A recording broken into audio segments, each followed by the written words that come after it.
Bismillahirrahmanirrahim. Assalamualaikum warahmatullahi wabarakatuh. Waalaikumsalam warahmatullahi wabarakatuh. Bapak Ibu sekalian, terima kasih banyak atas kesempatan meluangkan waktu untuk mendengarkan penjabaran budaya positif. Dan budaya positif ini saya sudah dapatkan pada modul 1.4. Pertama-tama saya mengucapkan puji dan syukur kehadirat Allah Subhanahu wa Ta'ala, karena hanya dengan izin dan kuasanya kita masih bisa sama-sama berkumpul di ruangan ini untuk mengikuti penyebaran budaya positif. Selawat dan salam semoga tercurah pada junjungan kita Nabi besar Muhammad SAW, pada sahabatnya, keluarganya, dan insya Allah akan sampai kepada kita yang masih setia dengan ajaran-ajaran beliau. Yang terhormat Ibu Kepala Sekolah SDN 1 Mulyohuto, Ibu Soniwati Umar Lanio, yang saya hormati dan yang saya banggakan, ibu-ibu hebat SDN 1 Mulyohuto. Saya berdiri di sini bukan untuk menggurui kita semua, namun di sini saya hanya ingin berbagi ilmu apa yang telah saya dapatkan pada pelatihan modul 1.4, yaitu di program guru penggerak. Baik ibu-ibu sekalian, tanpa berlama-lama saya langsung masuk saja. Jadi materi kita pada hari ini adalah mengenai budaya positif. Latar belakang yang mendasari budaya positif ini adalah sesuai dengan tujuan pendidikan, yaitu filosofi Ki Hajar Dewantara, yang menjelaskan bahwa tujuan pendidikan adalah menuntun segala kodrat yang ada pada anak-anak agar mereka dapat mencapai keselamatan dan kebahagiaan yang setinggi-tingginya, baik sebagai manusia maupun sebagai anggota masyarakat.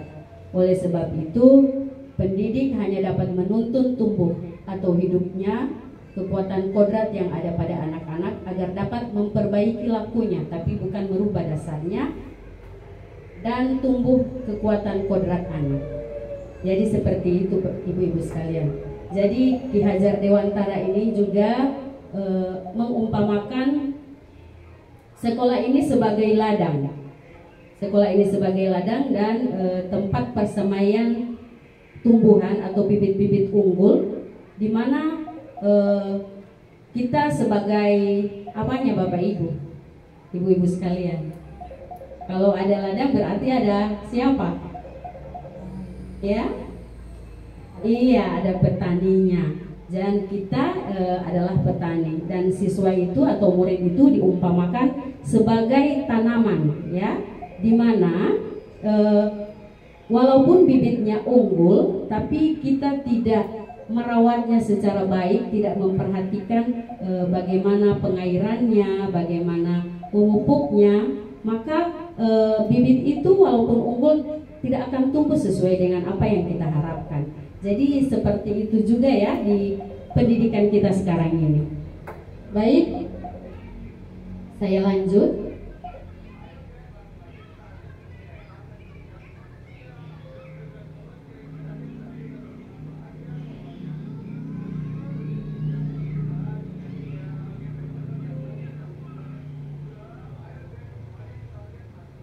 Iya, sekarang saya masuk pada budaya positif. Budaya positif ini yaitu nilai dan kebiasaan di sekolah yang berpihak pada murid agar mereka dapat berkembang menjadi pribadi yang kritis, penuh hormat dan bertanggung jawab sesuai dengan profil pelajar Pancasila. Nah, sekarang saya mau tanya sama ibu-ibu sekalian, apakah budaya positif itu? Kalau menurut ibu-ibu sekalian, apa budaya positif itu? Hal-hal yang apa? Oke, Ibu Kepala Sekolah. Budaya positif contohnya seperti pembiasaan yang kita laksanakan di sekolah. Seperti itu. Oke. Ada yang lain, Ibu Sumarni? Iya.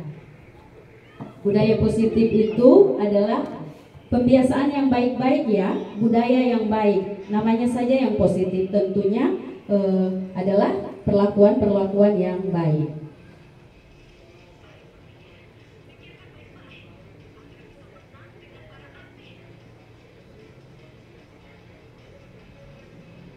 Oke, lanjut. Nah, ini adalah konsep utama budaya positif. Tapi sebelum ke budaya positif, apakah di sekolah kita ini sudah melaksanakan budaya positif itu? Apakah sudah ada? Ya? Ada? Seperti apa contohnya Ibu Indi? Budaya positif.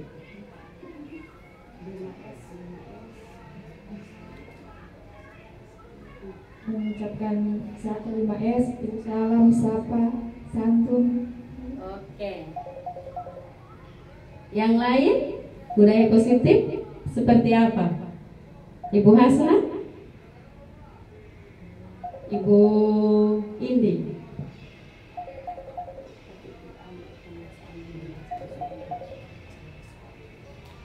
Seperti pembacaan doa sebelum belajar. Oke, bagus sekali jawabannya. Iya, budaya-budaya positif itu tentunya sudah ada di sekolah kita. Seperti datang tepat waktu. Biasanya anak-anak kita berdoa sebelum mereka belajar. Kemudian di tiap kelas juga saya lihat ada 5S ya. 5S itu senyum, sapa, salam, sopan, dan santun. Itulah budaya-budaya positif yang sudah kita laksanakan di sekolah kita. Nah, konsep utama budaya positif ini adalah yang pertama perubahan paradigma belajar, kemudian yang kedua disiplin positif, ketiga kebutuhan dasar manusia, keempat motivasi perilaku manusia, kemudian kelima posisi kontrol guru, keenam keyakinan kelas, dan yang terakhir adalah segitiga restitusi.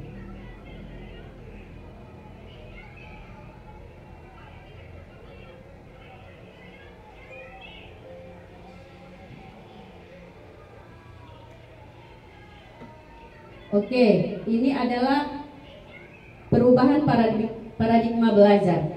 Dalam membangun budaya positif sekolah dapat menyediakan lingkungan yang positif, aman dan nyaman agar siswa mampu berpikir, bertindak dan mencipta dengan merdeka, mandiri dan bertanggung jawab.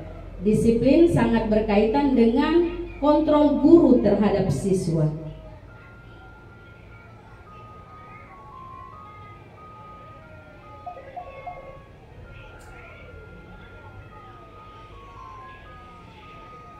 Lanjut.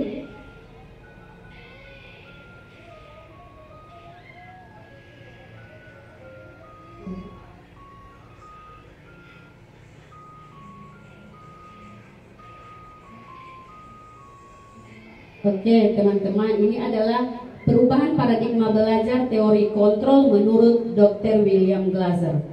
Di sini untuk poin pertama adalah ilusi guru mengontrol murid. Di sini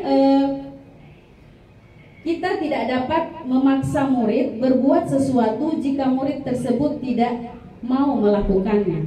Itu yang dimaksud dengan ilusi guru mengontrol murid. Kemudian yang kedua, ilusi bahwa semua penguatan positif, efektif dan bermanfaat. Di sini kontrol untuk mempengaruhi siswa dalam melakukan sesuatu hal. Yang selanjutnya, ilusi bahwa kritik dan membuat orang merasa bersalah, yaitu menggunakan kritik dan rasa bersalah untuk mengontrol murid. Dan yang terakhir, yang keempat, yaitu ilusi bahwa orang dewasa memiliki hak untuk memaksa. Di sini yang poin keempat ini, karena kita merasa bertanggung jawab atas murid, kadangkala kita memaksakan apa yang kita inginkan, ya. Kita memaksa murid berperilaku sesuai dengan apa yang kita harapkan di poin keempat ini. Jadi hal ini tidak sangat efektif ya, karena ini akan menumbuhkan rasa dendam dari murid tersebut. Ini adalah perubahan paradigma belajar teori kontrol menurut Dr. William Glasser.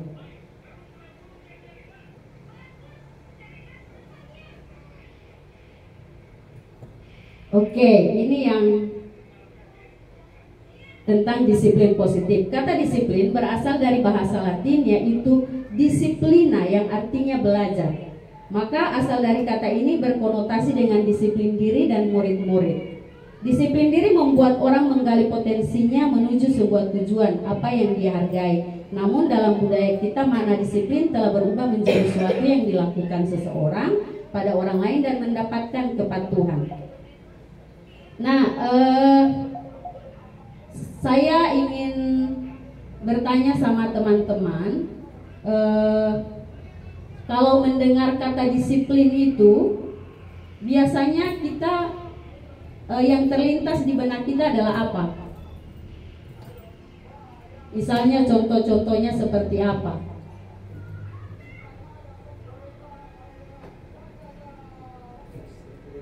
Ya, disiplin seperti apa, Ibu Inka? Kemudian waktu. Oke, bagus sekali. Ibu Sumarni, disiplin dalam hal apa?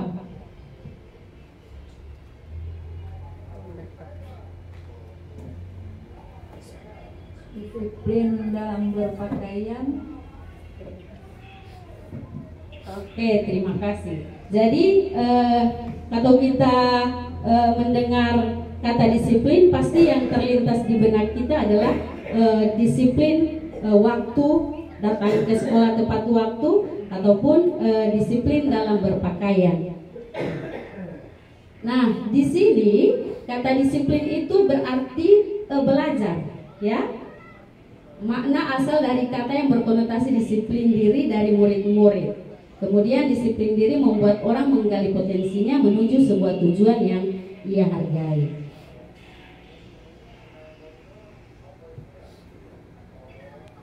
Lanjut ya.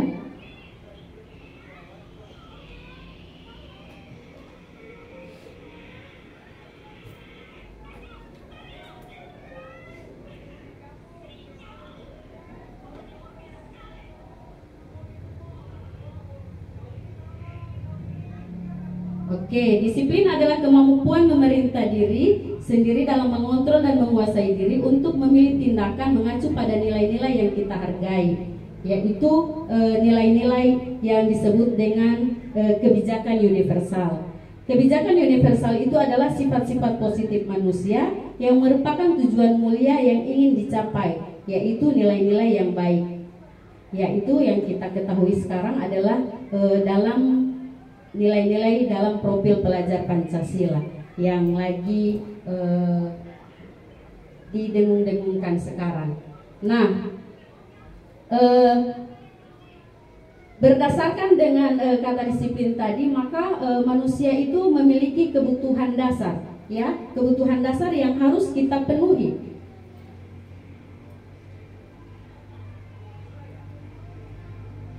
Dari kebutuhan murid ini, kita sebagai guru diharapkan bukan jadi penghukum atau pemberi rasa bersalah, tapi kita diminta untuk menghamba atau berpihak pada murid, yaitu dengan memenuhi kebutuhan dasar ini.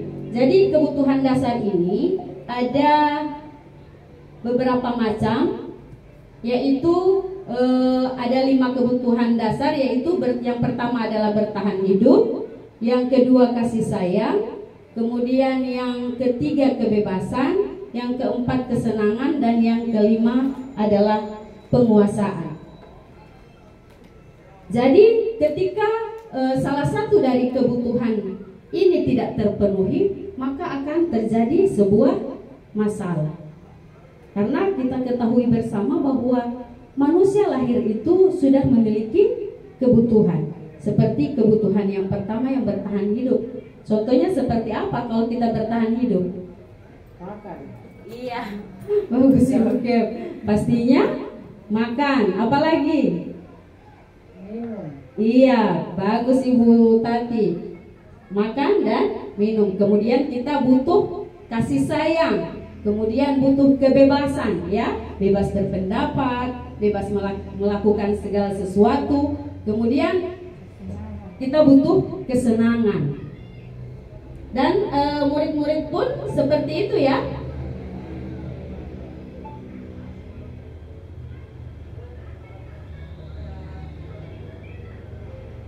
Oke, kita lanjut, kita lihat kasus. Saya minta ibu-ibu sekalian membaca kasus ini. Ini kasusnya si Agus, ya.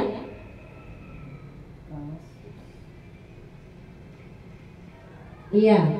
Di sini Ibu Ria, guru kelas 6 di Desa Permai, sedang bingung menghadapi ulah salah satu murid di kelas bernama Agus. Beberapa anak telah datang dan mengeluhkan Agus yang seringkali meminta bekal makan siang mereka dengan paksa. Jika Anda menghadapi situasi seperti Ibu Ria, apa yang akan Anda lakukan? Menurut Anda kira-kira apa alasan Agus melakukan hal itu? Ada yang bisa berpendapat? Barangkali si Agus ini Oke. tidak bawa makanan ke sekolah, kemungkinan di rumahnya tidak ada makanan. Iya. Sehingga dia di sekolah setelah lihat teman-temannya makan, dia berusaha memaksa teman lain karena kebutuhan hidupnya yang lapar, suka makan, tapi dari dia sendiri tidak ada. Kepada teman-temannya dia seperti memaksa meminta makanan. Oke, yang lain? Ibu Inka?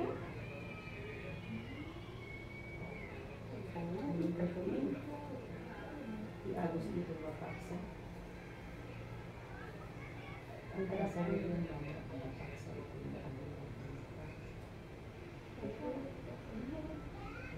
Iya, silahkan Ibu Inka.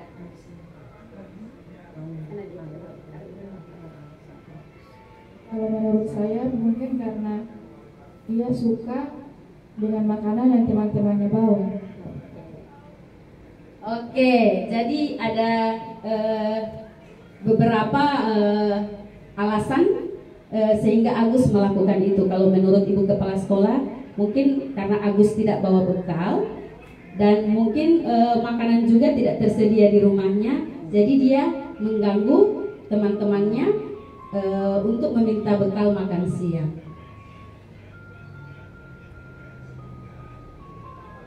Lanjut ya, kita lihat di sini dalam konteks penerapan disiplin positif, Ibu Ria sebaiknya mencari tahu alasan Agus melakukan tindakan tersebut agar mengetahui kebutuhan mana yang sedang berusaha dipenuhi oleh Agus. Jadi ini kasus yang tadi, ini adalah kebutuhan yang diperlukan oleh Agus yang belum dipenuhi. Yang pertama, Agus lapar dan orang tuanya tidak membawakan bekal makan siang. Itu dalam bertahan hidup. Kemudian yang kedua, teman Agus jadi memperhatikan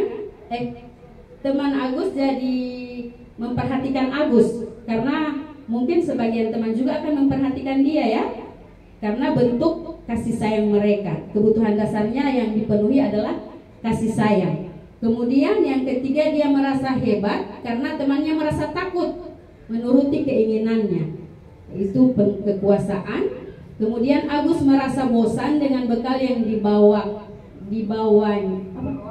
dibawakan orang tuanya karena selalu hanya menu yang sama. Jadi di sini Agus butuh kebebasan. Kemudian Agus hanya iseng dan dia menikmati ekspresi wajah temannya yang kesal. Jadi dari situ dia merasa senang, ya. Kebutuhan dasarnya yang dipenuhi adalah kesenangan. Lanjut ya.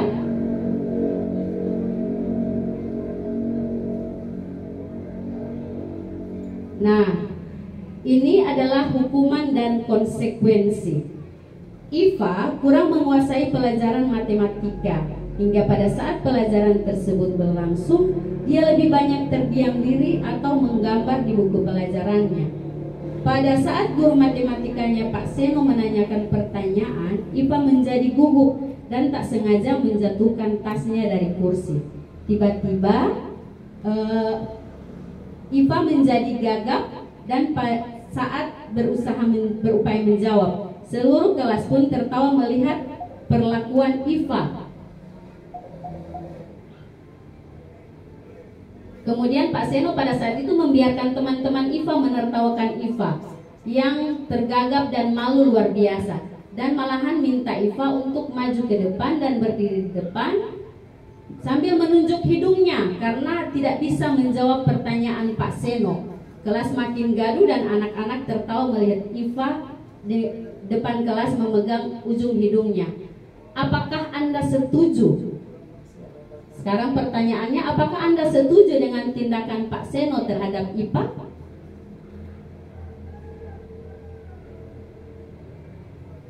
Ibu Indi bisa berpendapat dengan kasus ini?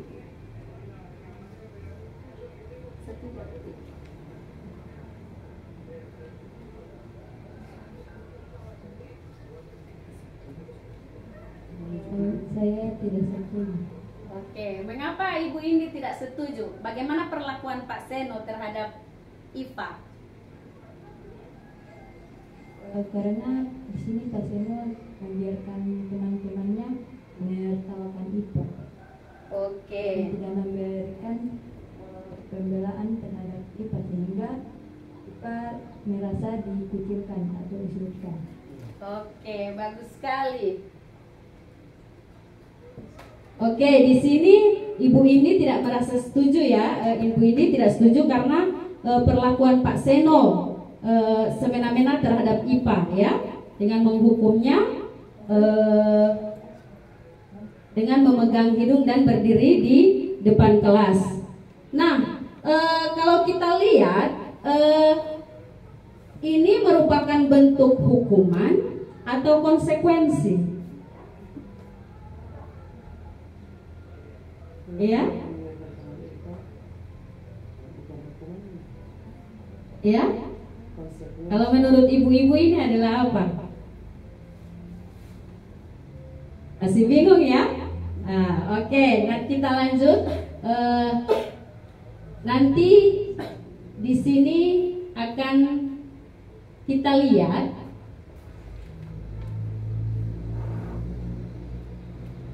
mohon maaf. Lainnya seperti ini.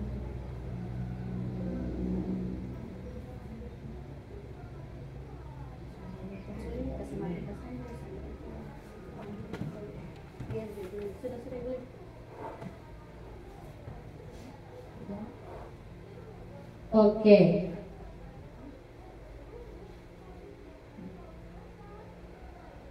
Nah, sekarang kita akan lihat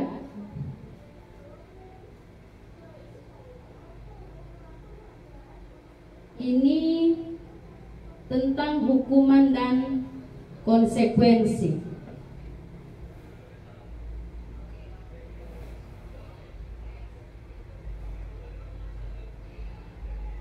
Jelas ini atau tidak jelas ibu-ibu? Oke, tidak jelas.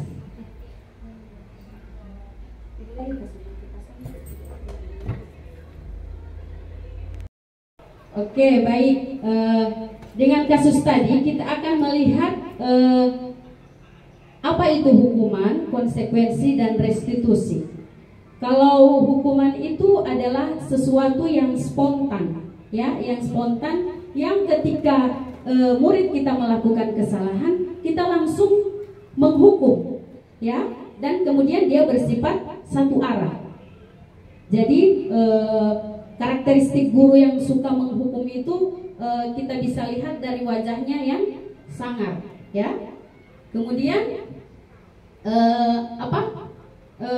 dia langsung melakukan hukuman kepada peserta didik. Kemudian hukuman ini bisa mengakibatkan identitas gagal buat anak-anak kita. Kemudian ada identitas sukses, yaitu dari disiplin, yaitu konsekuensi dan restitusi. Di sini kita bisa membedakan yang seperti apa itu hukuman, konsekuensi dan restitusi. Hukuman di sini adalah sesuatu yang menyakitkan, yang harus terjadi. Kemudian konsekuensi adalah sesuatu yang harus terjadi, dan restitusi adalah merupakan pilihan. Jadi kalau hukuman itu buat murid adalah sesuatu yang membuatnya sakit, nantinya akan berbekas di dalam hatinya. Kemudian kalau untuk konsekuensi, konsekuensi itu adalah sesuatu yang harus terjadi, karena konsekuensi itu dilakukan berdasarkan atas kesadaran dirinya sendiri. Seperti yang sudah kita lakukan di kelas itu adalah keyakinan kelas atau kesepakatan kelas. Ya, nanti sebentar di slide selanjutnya kita akan mengetahui apa itu keyakinan kelas. Kemudian restitusi di sini adalah merupakan pilihan, ya, pilihan murid untuk menyelesaikan masalah yang dia buat sendiri. Kemudian hukuman itu membuat murid tidak nyaman untuk dalam jangka waktu panjang. Kemudian konsekuensi adalah tidak nyaman untuk murid untuk jangka waktu pendek. Dan selanjutnya adalah restitusi menguatkan untuk murid anak dalam jangka waktu yang panjang. Selanjutnya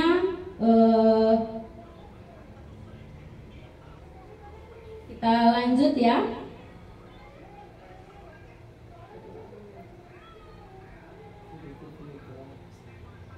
Oke, nah sekarang dihukum oleh penghargaan. Saya ingin bertanya sama ibu-ibu sekalian, hal apa yang mendasari ibu-ibu sekalian datang ke sekolah tepat waktu? Bisa? Hal apa? Bisa berpendapat mana saja, terserah. Ibu Hasna, hal apa yang mendasari Ibu Hasna datang ke sekolah tepat waktu? Demi tugas dan tanggung jawab. Oke, bagus sekali. Kalau Ibu Indi, ada yang datang ke sekolah tepat waktu karena takut dimarahi kepala sekolah?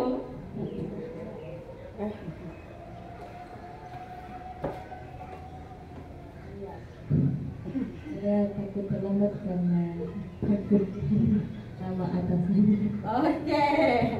Kalau Ibu Hasna, dia menyadari tugas dan tanggung jawabnya. Ibu ini datang ke sekolah tepat waktu itu karena takut dimarahi oleh ibu kepala sekolah. Jadi seperti itu ya. Ini dihukum oleh penghargaan, ya. Jadi hukuman dan penghargaan itu ada nilai negatif dan positifnya. Tidak selamanya itu penghargaan bisa membuat sesuatu yang seperti yang kita inginkan, ya. Karena jangan sampai dengan penghargaan itu murid akan ketergantungan dengan hal tersebut. Seperti kita guru, karena takut dimarahi oleh kepala sekolah, hanya karena takut dihukum oleh kepala sekolah, jadi kita datang ke sekolah itu tepat waktu, bukan karena berdasarkan dari dalam diri kita sendiri. Oke? Lanjut.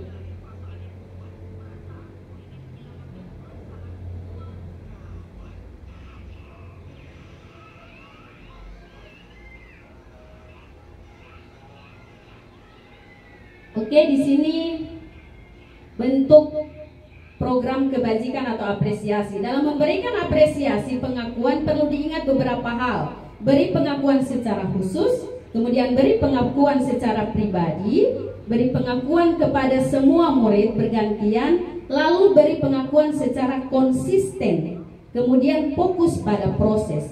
Ini adalah hal-hal yang kebajikan, hal-hal baik yang harus kita laksanakan dalam memberikan apresiasi.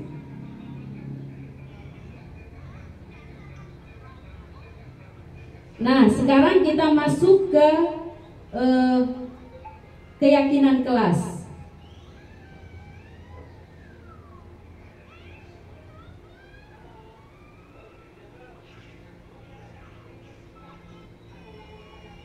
Nah, sekarang pertanyaannya, mengapa tidak peraturan saja? Mengapa harus keyakinan kelas? Ada yang bisa? Kenapa peraturan bukan keyakinan?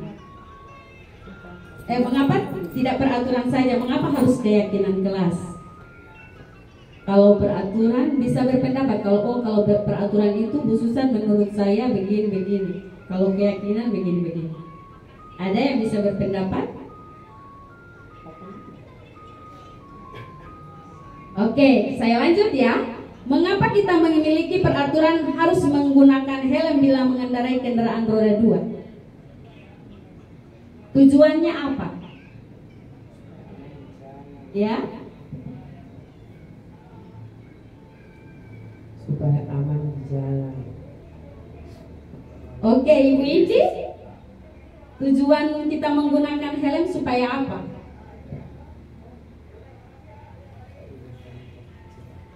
Menghindari kecelakaan. Oke, kalau menghindari kecelakaan berarti kita inginnya apa? Iya, bagus sekali. Kita inginnya selamat. Nah, kemudian mengapa kita memiliki peraturan menggunakan masker, mencuci tangan, dan menjaga jarak? Tujuannya apa? Ya? Kalau kita menggunakan masker itu tujuannya apa?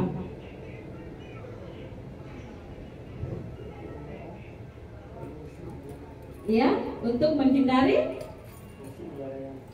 apa, Ibu Inka? Menghindari polusi, Ibu. Oke.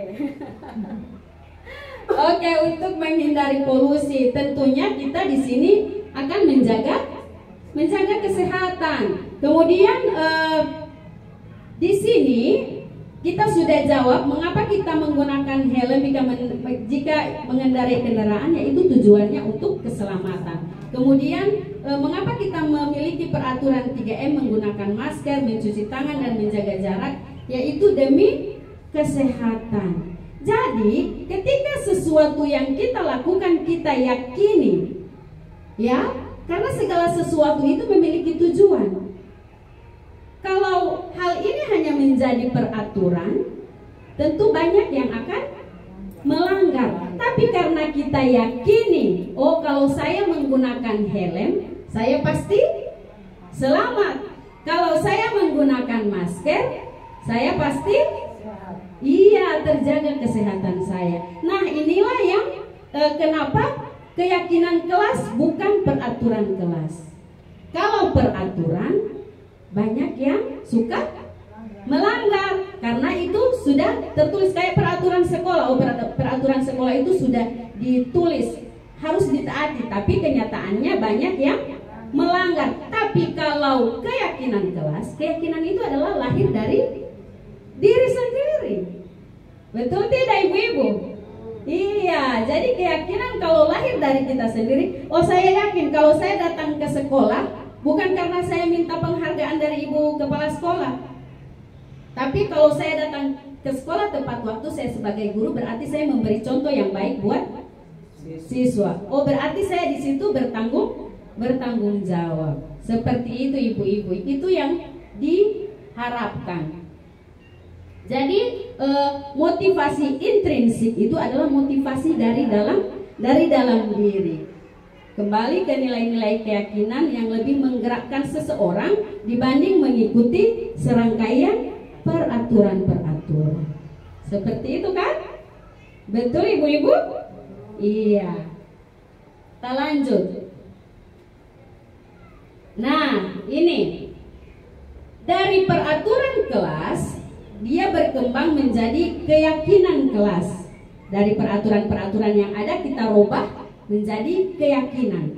Karena kalau peraturan tadi sesuai ibu-ibu bilang terkadang dilanggar, ya, atau tidak hanya karena ingin ada penghargaan sampai kita melakukan hal tersebut. Tapi kalau dari peraturan kelas kita berkembang ke keyakinan kelas, maksudnya kita yakin akan tujuan yang kita lakukan itu baik, maka akan terciptalah lingkungan yang positif. Kemudian itu akan menjadi budaya positif. Kalau budaya itu berarti sudah tidak dibuat-buat lagi ya, memang sudah membudaya. Seperti 5S itu, salam, sapa, salam, senyum, sopan, santun. Maka itu kalau sudah jadi budaya di lingkungan kita, tanpa diminta, tanpa disuruh, itu akan tercipta secara terwujud dengan sendirinya.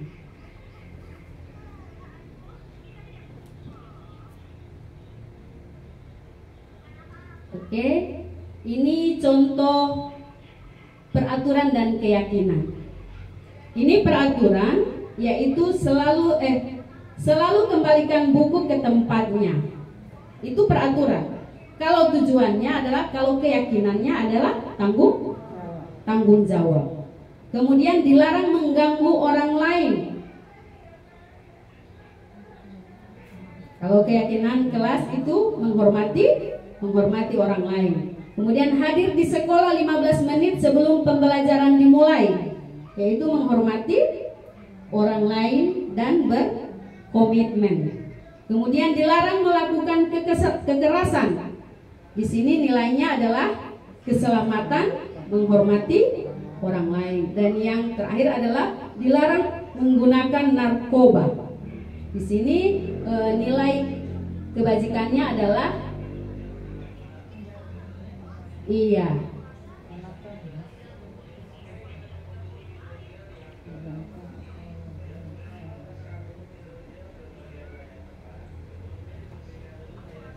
Lanjut ya.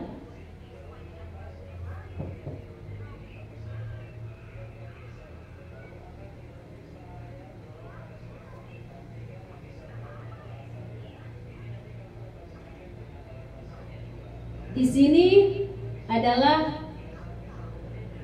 ini motivasi intrinsik. Oke, sekarang saya ajak ibu-ibu berlatih.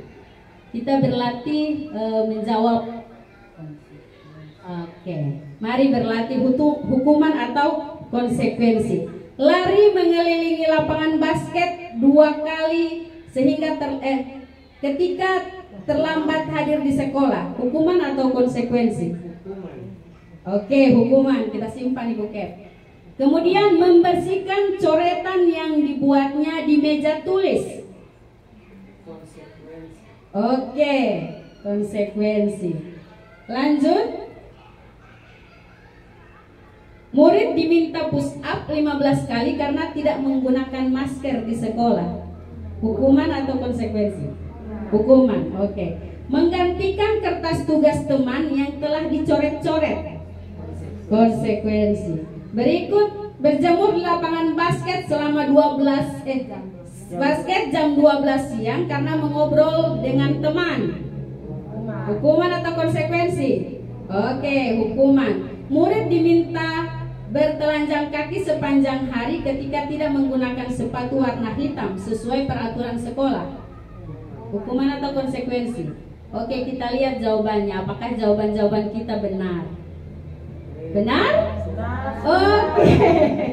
Berarti ibu-ibu sekalian sudah paham tentang hukuman dan konsekuensi, dan itu yang akan kita terapkan di kelas kita masing-masing. Nah, sekarang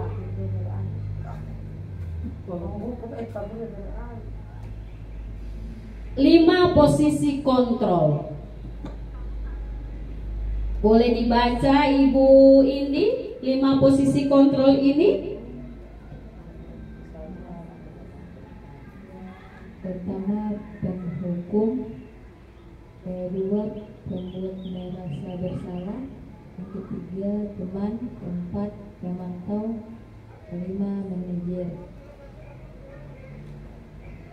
Oke, terima kasih. Nah, sekarang saya ingin bertanya. Kita flashback. Di 5 posisi kontrol ini, di manakah posisi ibu-ibu sekalian kalau di kelas? Sebagai apa?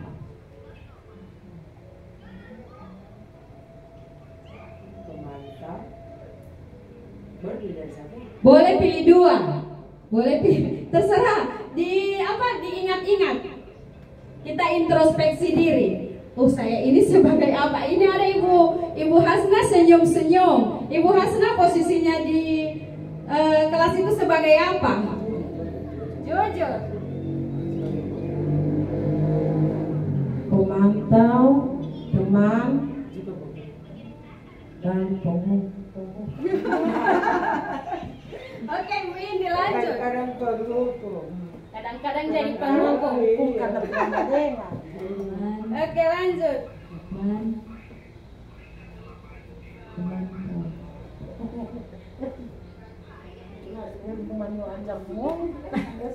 Pemantau.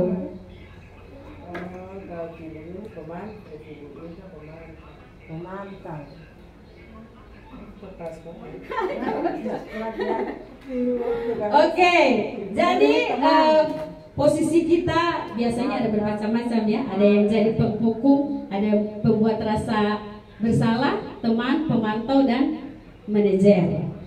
Oke, saya juga seperti itu waktu rukul dengan teman-teman, ditanya sama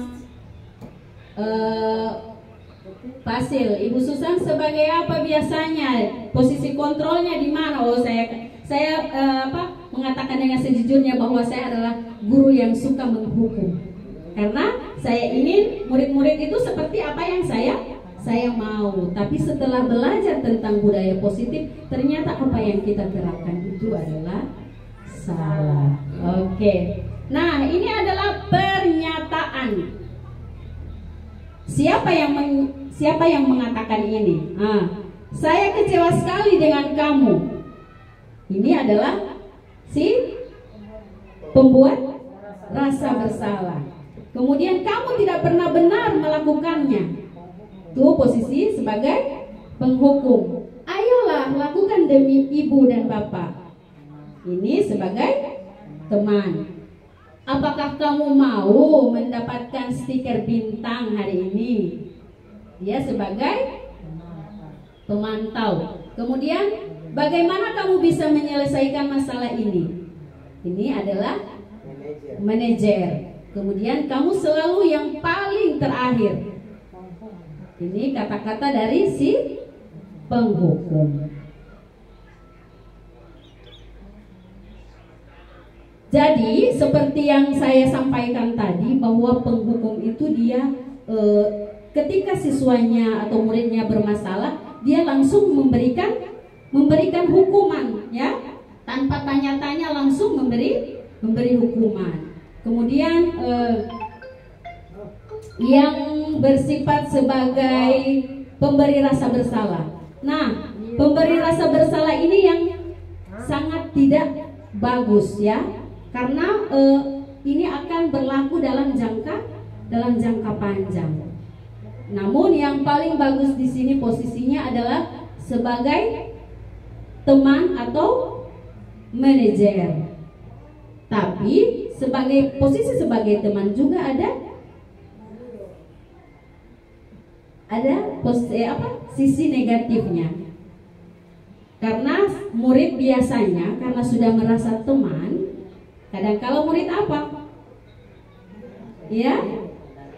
Iya, biasanya timbul pandang enteng, atau biasanya kalau dia lebih mentaati si gurunya ini dibanding dengan guru-guru yang lain, atau tidak akan timbul rasa iri dari teman-teman yang lain.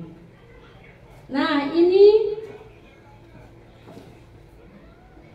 ada contoh kasus.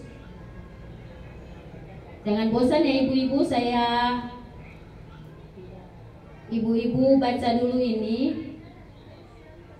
Sabrina hari itu bangun terlambat dan terburu-buru sampai di sekolah. Dia pun akhirnya sampai di gerbang sekolah, tetapi baru menyadari kalau tidak menggunakan sepatu hitam seperti tertera di peraturan sekolah. Di depan pintu kelas, Bapak Lukman memperhatikan sepatu Sabrina yang berwarna coklat. Sabrina berusaha menjelaskan bahwa dia terburu-buru dan salah mengenakan sepatu. Pak Lukman menanyakan Sabrina, apa peraturan sekolah tentang seragam warna sepatu? Sabrina menjawab sudah mengetahui sepatu harus warna hitam. Namun karena terburu-buru, Sabrina salah mengenakan sepatu. Selain tidak mungkin kembali pulang karena rumahnya jauh, Pak Lukman tetap bersikeras pada peraturan yang berlaku yang mengatakan, ya sudah, kamu sudah melanggar peraturan sekolah, kamu salah. Sudah terlambat, salah pula warna sepatunya. Segera buka sepatumu kalau tidak bisa mengenakan sepatu warna hitam. Sesuai peraturan, Sabrina meminta maaf dan memohon kembali kepada Pak Lukman agar tetap dapat mengenakan sepatunya dan berjanji tidak akan mengulang kesalahannya. Namun Pak Lukman tidak mau tahu. Tidak, kamu telah melanggar peraturan sekolah. Kalau tidak sanggup ambil sepatu di rumah atau diantarkan sepatu ke sekolah. Ya sudah, kamu tidak bersepatu saja seharian di sekolah. Sekarang copot sepatumu dan silakan belajar tanpa sepatu seharian. Sabrina pun dengan berat hati mencopot sepatunya dan memberikannya kepada Pak Lukman. Seharian dia tidak berani berkeliling sekolah karena malu dan lebih banyak berdiam diri di kelas tanpa sepatu. Dalam kasus di atas, sikap posisi apakah yang diambil oleh Pak Lukman? Pak Lukman di sini berposisi sebagai penghukum. Oke, Ibu Inka. Posisi diri sebagai penghukum. Indikator, Pak Lukman tidak menerima penjelasan alasan Sabrina kenapa sampai salah memakai sepatu, memaksa melepaskan dan menyita sepatunya sehingga Sabrina merasa malu di depan teman-temannya. Oke, jadi posisi Pak Lukman ini dia sebagai penghukum karena di sini Pak Lukman tidak menerima penjelasan atau alasan Sabrina, ya, memaksa melepaskan dan menyita sepatunya sehingga Sabrina merasa malu di depan teman-temannya.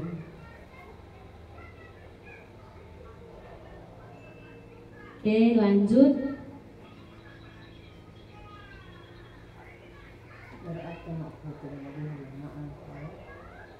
Oke, di sini. Ini adalah motivasi. Ada motivasi eksternal dan motivasi intrinsik. Ya, motivasi eksternal itu biasanya identitas gagal, perilaku kontrol negatif, penghukum, kemudian ada macam-macam di sini 5 posisi kontrol guru, yaitu sebagai penghukum, pembuat orang merasa bersalah. Kemudian ada teman, pemantau, dan manajer. Di sini untuk penghukum dan pembuat rasa bersalah ini dia termasuk pada motivasi eksternal yang nantinya akan menghasilkan identitas yang gagal. Ya, kemudian motivasi intrinsik yaitu seperti yang kita bahas tadi, motivasi yang lahir dari dalam diri sendiri, yaitu akan menghasilkan identitas berhasil atau sukses. Di sini posisi kontrolnya sebagai teman, pemantau atau manajer. Di sini guru berbuat, menghardik, menunjuk-nunjuk, menyakiti, menyindir. Itu sebagai apa, Ibu Hasna? Ibu Hasna senyum-senyum. Sebagai penghukum. Kemudian pembuat orang merasa bersalah, berceramah, menunjukkan kekecewaan yang mendalam. ibu kecewa padamu. Itu adalah kata-kata seorang pemberi rasa bersalah, dan ini memang yang sangat-sangat tidak diharapkan karena akan membunuh karakter siswa. Dia akan merasa bersalah seumur hidupnya, ya, karena perlakuan itu. Berikut adalah perilaku kontrol positif. Di sini yang identitas berhasil atau sukses posisi kontrolnya sebagai teman, membuatkan alasan-alasan untuk murid-muridnya. Kemudian kalau posisi pemantau, menghitung dan mengukur. Kemudian kalau manajer itu mengajukan pertanyaan-pertanyaan. Ya, jadi kalau siswa bermasalah, bukan ibu yang semua ambil alih. Kau salah. Ibu tidak suka kau punya kelakuan atau perbuatan seperti itu. Bukan seperti itu ya. Jadi kita akan mengajukan pertanyaan-pertanyaan kenapa sampai siswa tersebut melakukan hal itu. Terkadang seperti siapa tadi yang tidak terpenuhi kebutuhannya? Ya? Agus. Karena salah satu kebutuhan dasarnya tidak terpenuhi, akhirnya dia mengganggu teman-temannya, dan itulah yang kita hadapi di sekolah setiap hari, karena tugas kita sebagai guru itu adalah menghamba, berpihak pada murid. Tapi menghamba di sini bukan seperti antara aula dengan hambanya ya, seperti kita tidak ya, tapi kita berpihak kepada murid. Kita akan mencari apa yang menjadi kebutuhan murid tersebut agar supaya mereka menjadi orang yang sukses di masa depan. Karena kita akan merasa bangga mungkin 5 atau 10 tahun ke depan siswa yang kita didik akan menjadi orang yang berhasil. Ya, karena tidak ada gunanya memiliki prestasi, memiliki nilai yang bagus tapi karakternya buruk. Oke. Lanjut.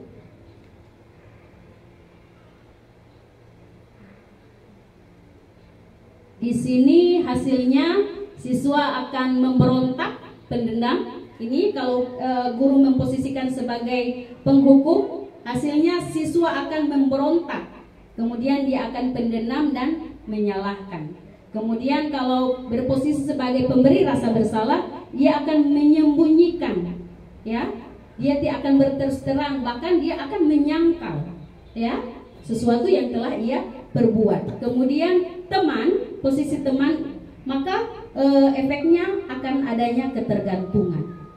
Dia akan, misalnya Ibu Hasna posisinya sebagai teman, maka mereka hanya akan mendengarkan Ibu Hasna. Ketika Ibu Inka menggantikan Ibu Hasna, maka mereka tidak akan bersifat seperti yang diharapkan. Kemudian untuk apa? Yang manajer adalah menguatkan watak atau karakter. Jadi di 5 posisi ini yang paling bagus itu adalah posisi manajer, memberikan pertanyaan-pertanyaan. Nah, sekarang adalah keyakinan kelas. Keyakinan kelas adalah nilai-nilai kebajikan atau prinsip-prinsip universal yang disepakati bersama, lepas dari perbedaan agama, suku, negara, dan bahasa. Menurut Gosen, suatu keyakinan akan lebih memotivasi seseorang dari dalam, intrinsik. Seseorang akan lebih bersemangat menjalankan keyakinannya daripada hanya sekedar mengikuti peraturan. Kita sudah bahas tadi ya. Jadi untuk membentuk keyakinan kelas, di sini peraturan kelas berkembang menjadi keyakinan kelas. Kemudian terciptalah lingkungan yang positif dan hal itu akan membudaya.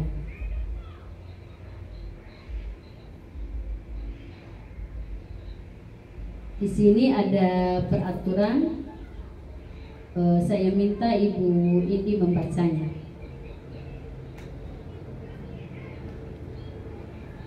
Peraturan: selalu kembalikan buku ke tempatnya, dilarang mengganggu orang lain, hadir di sekolah 15 menit sebelum. Peraturan baru keyakinan, tujuannya, nilai kebajikan yang peraturan, selalu kembalikan buku ke tempatnya. Keyakinan kelas, Nilai kebajikan yang dituju. nilai kebajikan yang dituju, tanggung jawab. Oke. Yang kedua, peraturan dilarang mengganggu orang lain. Kebajikan yang dituju, menghormati orang lain dan diri sendiri. Oke. Yang ketiga, hadir di sekolah 15 menit sebelum pelajaran dimulai. Menghormati orang lain, komitmen pada tujuan. Yang keempat, dilarang melakukan kekerasan. Nilai kebajikan. Nilai kebajikan, keselamatan, menghormati orang lain. Yang kelima, dilarang menggunakan narkoba. Nilai kebajikan, kesehatan. Bergantian atau menunggu giliran, nilai kebajikannya menghormati orang lain dan sabar. Yang keenam, gunakan masker. Nilai kebajikannya kesehatan dan keselamatan. Yang ketujuh, jangan berlari di kelas atau koridor. Nilai kebajikan, keselamatan dan keamanan.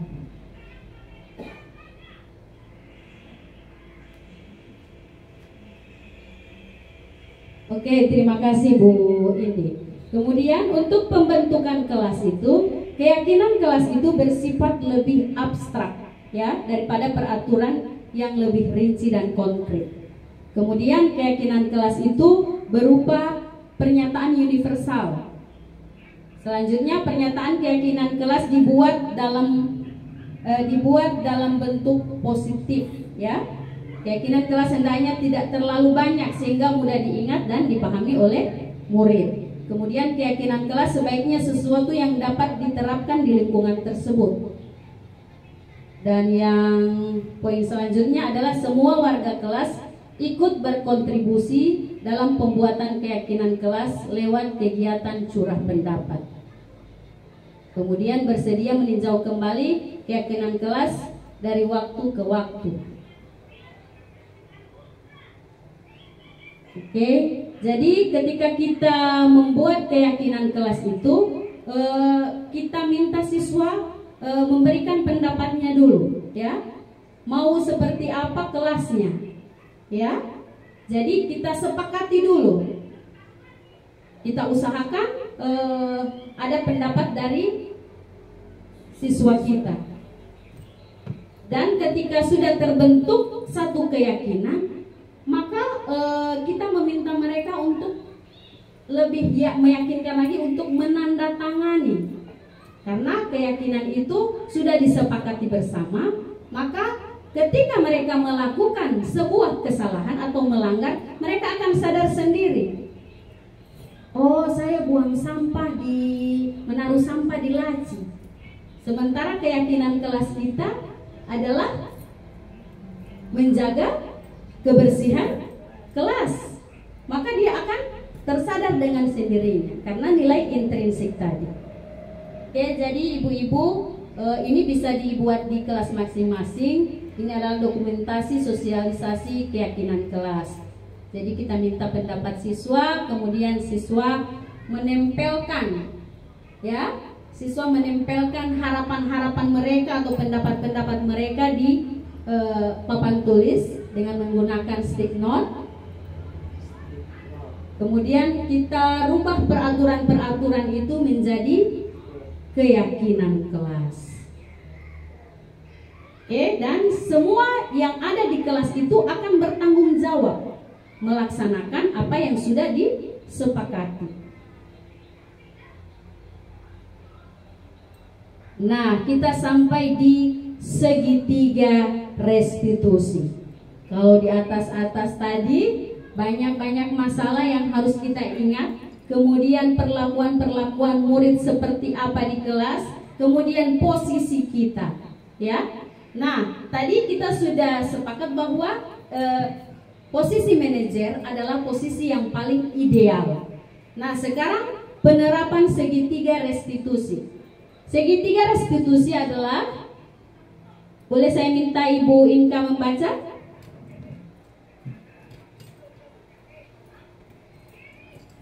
Yang pertama, Ini proses menciptakan.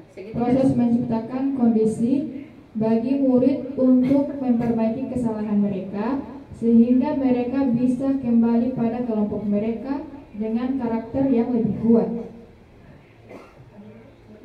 Melalui restitusi guru dapat membantu yang pertama, murid menjadi lebih memiliki tujuan, disiplin positif, serta memulihkan dirinya setelah berbuat salah. Yang kedua, murid untuk jujur pada diri sendiri dan mengevaluasi dampak dari kesalahan yang dilakukan. Yang ketiga, memberikan penawaran bukan paksaan. Oke, terima kasih Bu Inka. Jadi ibu-ibu sekalian, untuk menerapkan segitiga restitusi ini harus ada anak yang bermasalah dulu, ya. Jangan menerapkan segitiga restitusi sementara anak-anak tidak memiliki masalah, ya. Jadi melakukan penerapan segitiga restitusi ini ketika peserta didik memiliki masalah. Nah, ini adalah segitiga restitusi.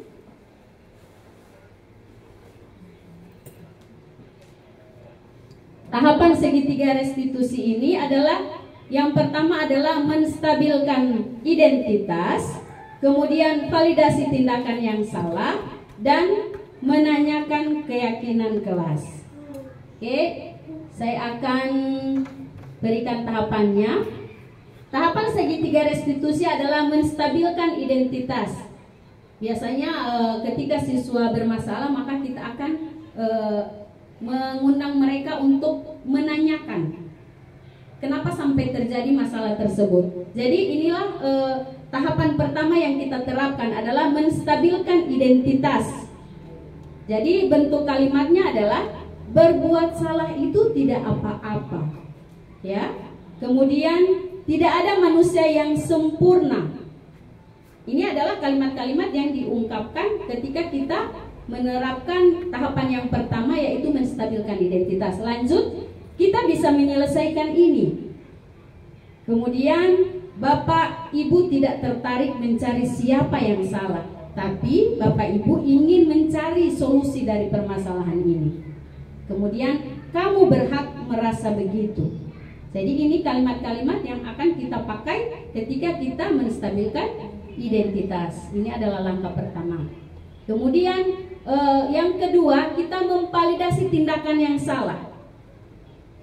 Kita menanyakan, kamu pasti punya alasan mengapa melakukan hal itu, ya. Kemudian kamu patut bangga pada dirimu sendiri karena kamu telah melindungi sesuatu yang penting buatmu.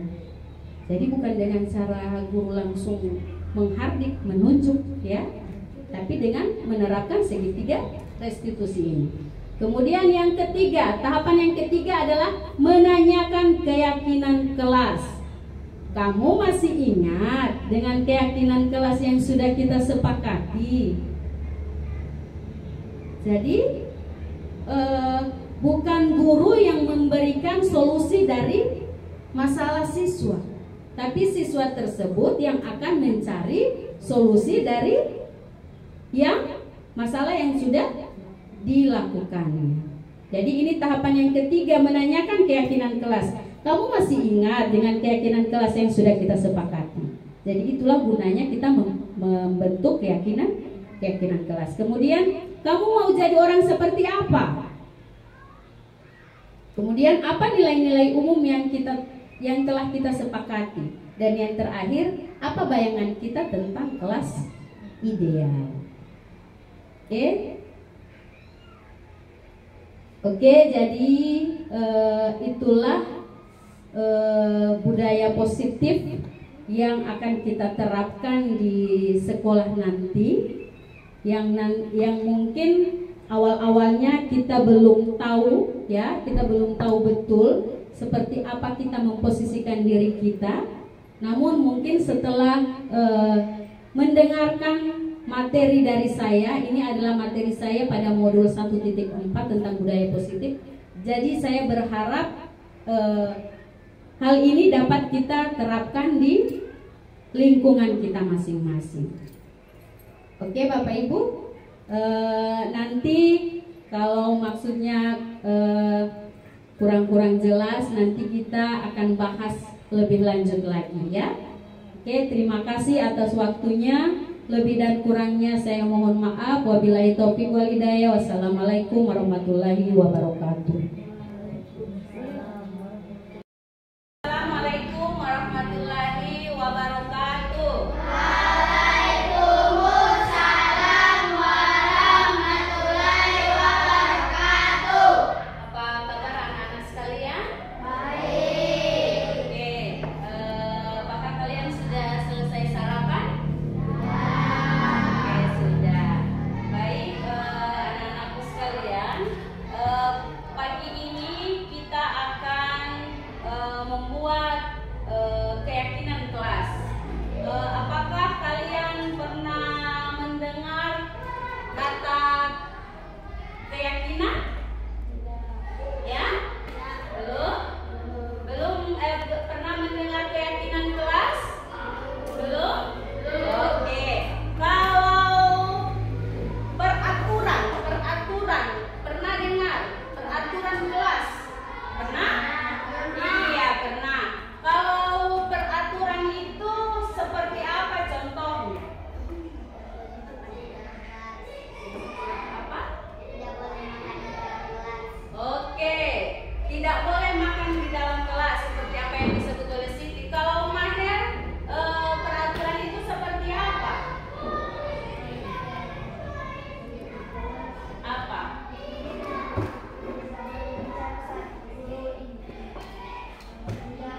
Oke, kata Maher, tidak boleh berbicara saat guru sedang menjelaskan materi. Oke, jadi itu yang kalian ketahui tentang peraturan.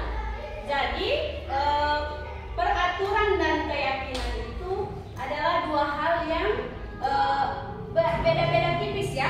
Dua hal yang bedanya hanya sedikit ya. Jadi kalau peraturan itu adalah sesuatu yang sudah ditetapkan oleh sekolah ya. Seperti peraturan datang ke sekolah tepat waktu ya. Jadi kita harus datang ke sekolah dengan tepat waktu. Berikut peraturan menggunakan seragam sekolah. Datang ke sekolah menggunakan seragam sekolah. Jadi itu merupakan peraturan ya. Peraturan yang sudah ditetapkan oleh sekolah. Nah, sekarang kalau kita bicara keyakinan, seperti kalian bilang tadi bahwa kalian belum pernah mendengar apa itu keyakinan ya. Keyakinan itu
materi begini, seperti apa?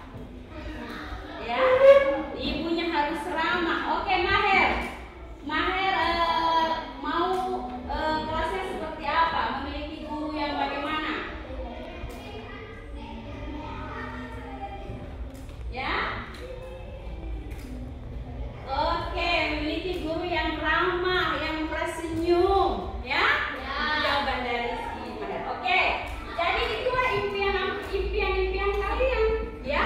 Dan impian itu akan kalian wujudkan dari keyakinan kelas yang akan kalian buat, ya? Yang akan kita sepakati bersama-sama.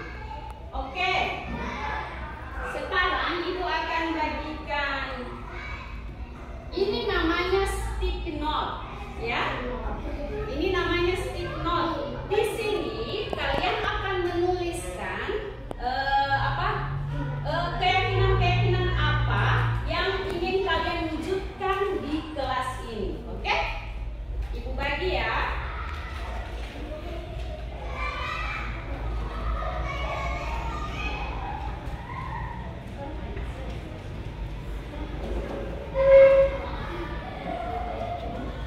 Oke, silakan ditulis apa kalian mau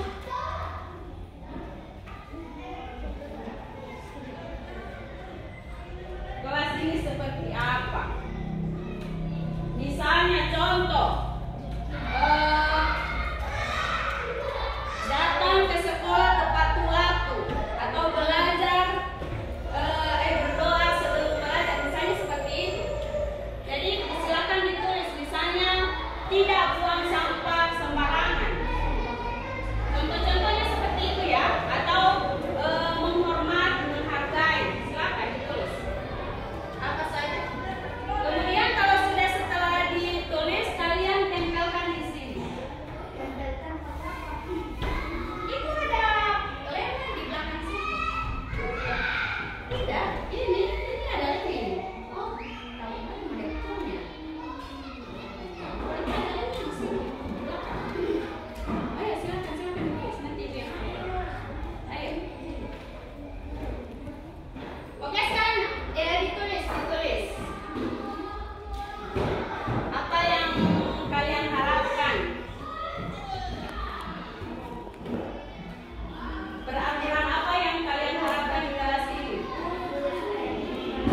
Tidak usah kan? Aturannya apa? Seperti apa? Tidak boleh sampai sembarangan.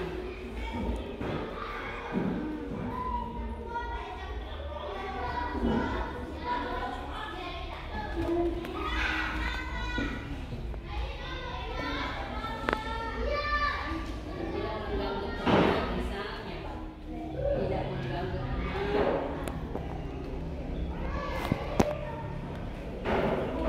Oke. Ya. Tidak usah, cuma satu saja. Satu.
Nah, di sini coba Ibu minta Siti maju ke depan, silakan baca dulu yang satu ini.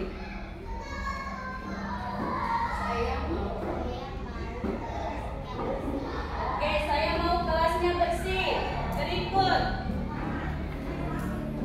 Iya. Ini.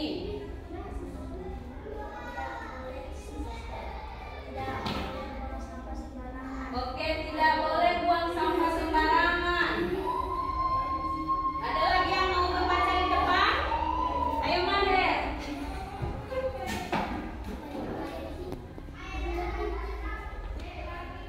Nih, apa Maher? Oke, tidak berbicara saat guru menjelaskan. Nah, sekarang Ibu akan mengelompokkan peraturan-peraturan ini ke sini sesuai dengan tujuannya, ya. Oke, di sini adalah tidak membuang sampah sembarangan. Ibu taruh di sini ya. Kalau tidak membuang sampah sembarangan, tujuannya agar supaya kelas kita apa? Bersih. Oke, tujuannya agar kelas kita bersih. Kemudian tidak berbicara saat guru menjelaskan. Ibu taruh di kolom sini ya. Tidak berbicara saat guru menjelaskan berarti tujuannya apa? Ya? Untuk apa? Iya, fokus dalam pembelajaran atau menghargai guru. Berikut, datang tidak buang sampah sembarangan, sama ya di sini.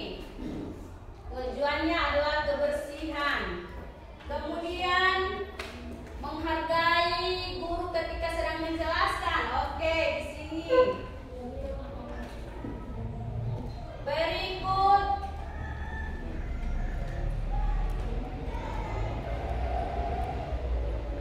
saya mau kelasnya bersih. Oh, sama ya di sini. Kemudian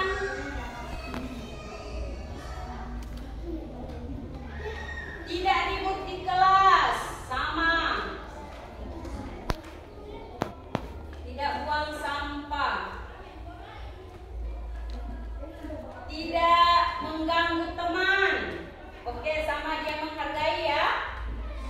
Kemudian tidak bermain.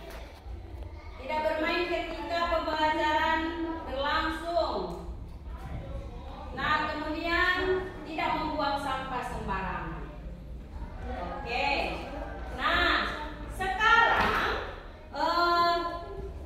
kalimat-kalimat ini akan Ibu rubah ke kalimat-kalimat positif, ya. Di sini yang intinya tidak buang sampah sembarangan.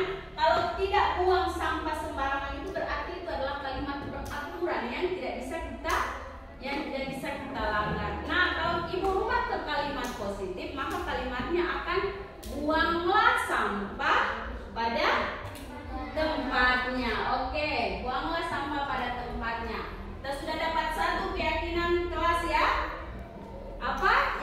Yang pertama adalah buanglah sampah pada tempatnya. Kemudian yang kedua, tidak berbicara saat guru mengajar. Bertanya tidak paham. Tidak bermain saat pembelajaran berlangsung, berarti dia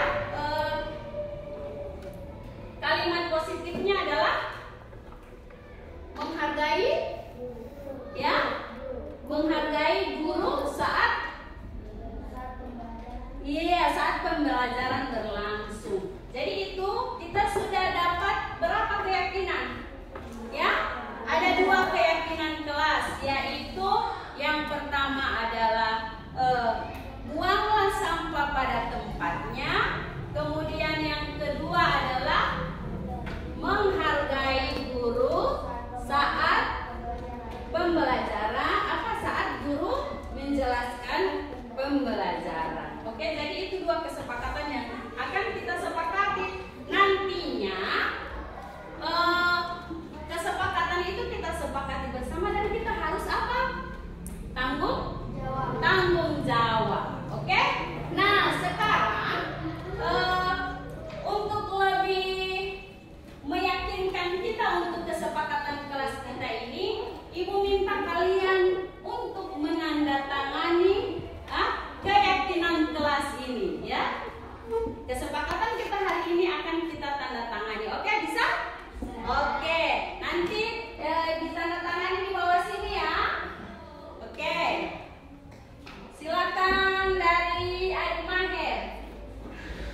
Tanda tangan di sini untuk lebih meyakinkan harus ditandatangani. Jadi ketika dilanggar, maka kalian akan ingat, oh ini kesepakatan kelas. Ketika kalian melakukan kesalahan, misalnya buang sampah atau menaruh sampah di dalam laci, kalian akan sadar sendiri, padahal keyakinan kelas kita itu adalah menjaga kebersihan kelas. Oke, silakan. Tulis namamu, Maher, kemudian ditandatangani.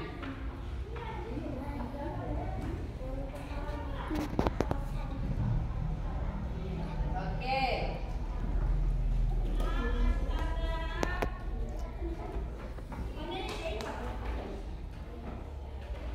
Oke, selanjutnya Azrul.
tanggung jawab dalam melaksanakannya. Jadi wabillahi taufiq wal hidayah.